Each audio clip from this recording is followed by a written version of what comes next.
Merci Corinne.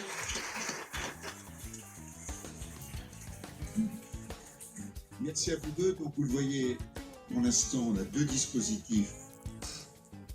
On peut passer à la suivante, voilà. Donc sur l'accompagnement financier, d'aller vers une activité soit de diversification, soit de transformation, cet accompagnement est important et j'ai envie de dire que la réciproque est aussi importante, c'est-à-dire que tous ces producteurs, alors quelque chose qui n'est pas encore très connu mais qui est en train de se développer, c'est la mise à disposition de la plateforme AgriLocal 17.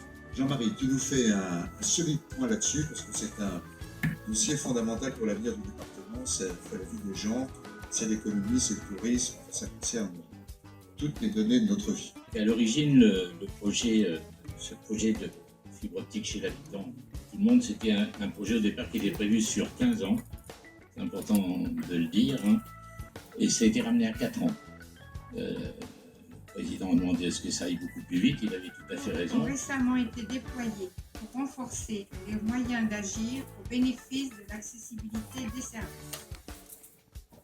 Donc, orientation 1 et 2, Michel Doublé a dépeint les dispositifs départementaux, les constats relatifs au Val de Saintonge, territoire identifié comme zone déficitaire, puisque le vote d'un plan spécifique, 7 millions d'euros, permet à 110 communes d'être mieux accompagnées. 9 points sont déjà labellisés en Charente-Maritime et 5 supplémentaires devraient l'être prochainement.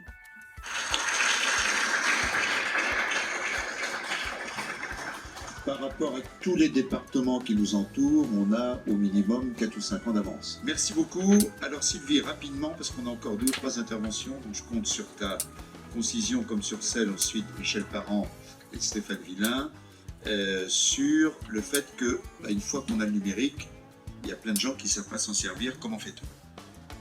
Merci Président, bonjour à toutes et bonjour à tous. Nous avons actuellement 400 points qui sont renseignés, ce qui vous permet éventuellement de pouvoir orienter vous-même vers des points d'accès qui sont soit d'accès simple ou bien avec un accompagnant numérique. Donc les communes qui seront volontaires pour nous accompagner vont pouvoir se faire connaître assez rapidement comme je vous l'ai dit.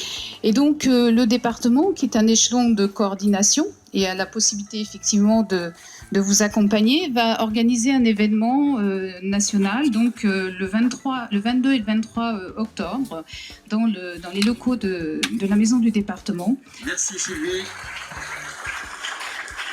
Voilà, on termine les interventions avec Michel Parent. Ça va également vous intéresser, c'est notre plan patrimoine. Michel Parent, vice-président du département, nouveau président de la communauté de communes de l'Île-d'Oléron.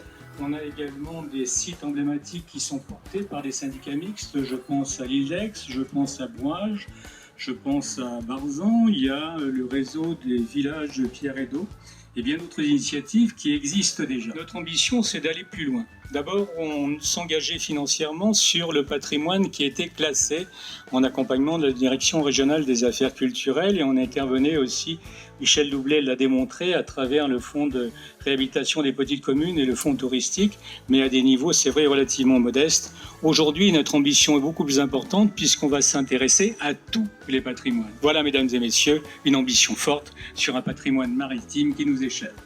Patrimoine général qui nous est cher. Alexandre, bonjour. Nouveau maire d'Égon, vice-président du département en charge de la citoyenneté. Bonjour à tous.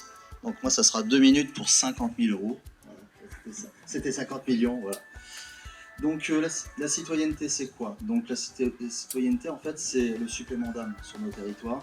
C'est aussi notre responsabilité au quotidien en matière de lien social, la solidarité, la transmission de la mémoire, le civisme, les liens intergénérationnels. Donc comment ça fonctionne notre commission? C'est en fait des appels à projets chaque année sur des thématiques différentes. C'est porté par les collectivités ou par des associations. En 2018 par exemple, nous avons travaillé sur le partage et la transmission de la mémoire par rapport à la Grande Guerre au niveau du centenaire. Donc on a fait 70 projets et donc il y a eu 50 000. Merci Alex. Il y a une vraie injustice, hein. Ceux qui ont des relations trouvent des stages pour leurs gamins et ceux qui n'en ont pas, les gamins pédalent pour trouver des stages au 3e. Donc on peut les aider dans nos collectivités, le département, les communes. Et puis on a créé cette application pour les mettre en contact aussi avec les entreprises, avec les associations. Vient de monter à côté de moi le maillot jaune Stéphane Villain, donc, qui est, vous le savez, dans notre équipe, le Monsieur Tourisme. Nous avons fusionné nos équipes touristiques avec la Charente, donc on présente une offre touristique mer, littoral et arrière-pays commune aux 2 départements charentais, donc ça c'est évidemment très important. Oui, Monsieur le Président. Écoutez, je vais essayer de terminer en sprint, parce que je crois que ça doit se finir à 45, donc il est 41. Simplement de dire, vous en avez beaucoup parlé ce matin, que ce département est très touristique.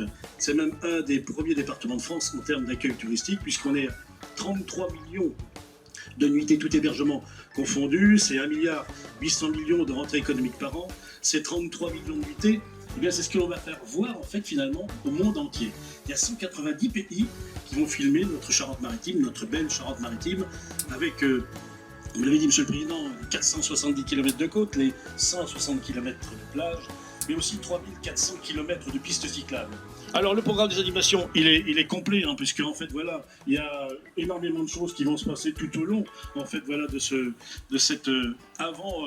Tour de France, notamment, bien sûr, il y aura, là, moi, je reprends la liste parce qu'elle est longue, il y a dans l'atrium ici de notre belle maison de la Charente-Maritime des photos qui vont relater les 17 passages du Tour de France en Charente-Maritime. Sur l'hippodrome de Châtel, alors il va y avoir plein d'animations. Ça va être voilà, pendant 3 jours, vraiment un lieu où il faut aller, avec de l'initiation, de la rencontre des enfants, vraiment des balades, des escalades, enfin bon, je ne vais pas faire la litanie de tout ce qu'il y aura. Et puis les marques ostréicoles, les conchilicoles qui vont animer ce Tour de France, c'est-à-dire qu'au moment où le Tour va passer sur les ponts, il y aura des animations avec des flottilles de bateaux. Je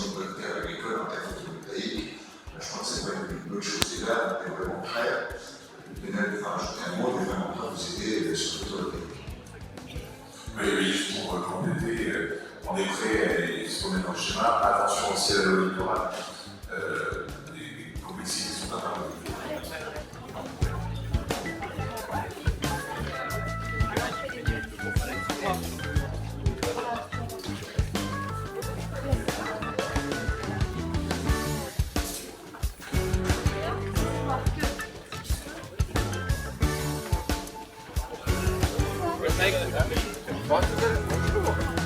Allez.